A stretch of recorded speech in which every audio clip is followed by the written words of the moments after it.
Indonesia is home to the world's largest lizard, the mighty Komodo dragon.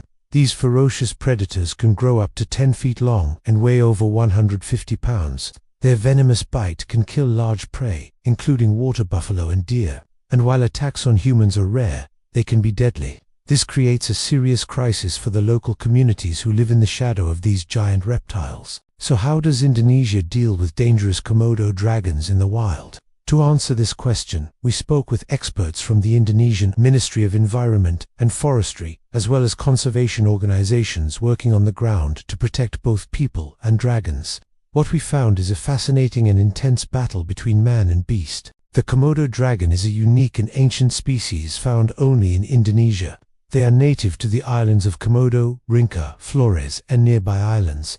For centuries, these dragons have roamed free, preying on anything that enters their territory. But their numbers have dwindled due to poaching and habitat loss. Today, there are only an estimated 6,000 mature dragons left in the wild. This makes them a vulnerable species and a conservation priority for Indonesia. But conserving the Komodo dragon is not easy. These creatures are incredibly dangerous and pose a constant threat to human life. When a dragon feels threatened or hungry, it can attack with little warning. Its sharp claws and teeth can inflict deep wounds, and its venom can cause paralysis and death. This is especially worrying for the people who live on the islands where the dragons are found. They often have to walk through dragon territory to get to their farms or villages, and sometimes they lose their lives to these attacks. From 2014 to 2019, there were at least 40 recorded attacks by Komodo dragons on humans, resulting in 7 deaths. Most of the victims were local villagers who were tending to their fields or looking for wood in the forest. Children and elderly people are particularly vulnerable to these attacks as they are weaker and slower than adults. The dragons also see them as easy prey. Indonesia is taking this issue very seriously. The government has implemented strict wildlife protection laws to conserve the Komodo dragon.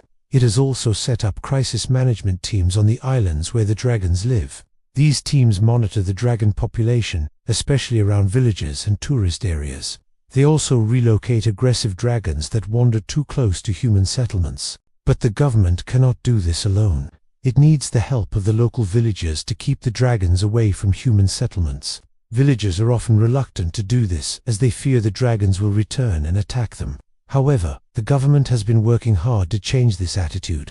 It has launched education campaigns to teach villagers how to stay safe in dragon territory. They are also taught how to secure their livestock, dispose of their waste properly, and avoid feeding the dragons. If everyone follows these guidelines, the dragons will be less likely to attack humans. Despite all these efforts, accidents still happen. Sometimes a dragon gets loose and attacks a villager or tourist. When this happens, an emergency protocol is triggered. The victim is evacuated as fast as possible to the nearest hospital for antivenom treatment.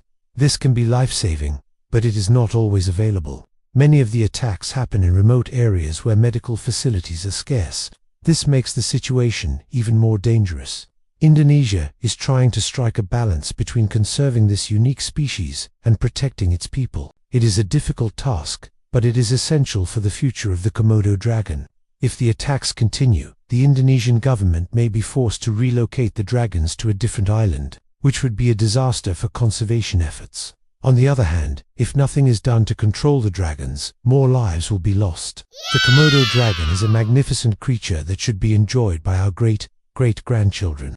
But it is also a real danger to human life. Only through a combination of education, relocation, and emergency response can Indonesia hope to protect both its people and its dragons. We hope you enjoyed learning about how Indonesia deals with dangerous Komodo dragons in the wild. If you did, please follow us for more videos like this. We also encourage you to share your thoughts and experiences with us. Thank you for watching, and we hope to see you again soon.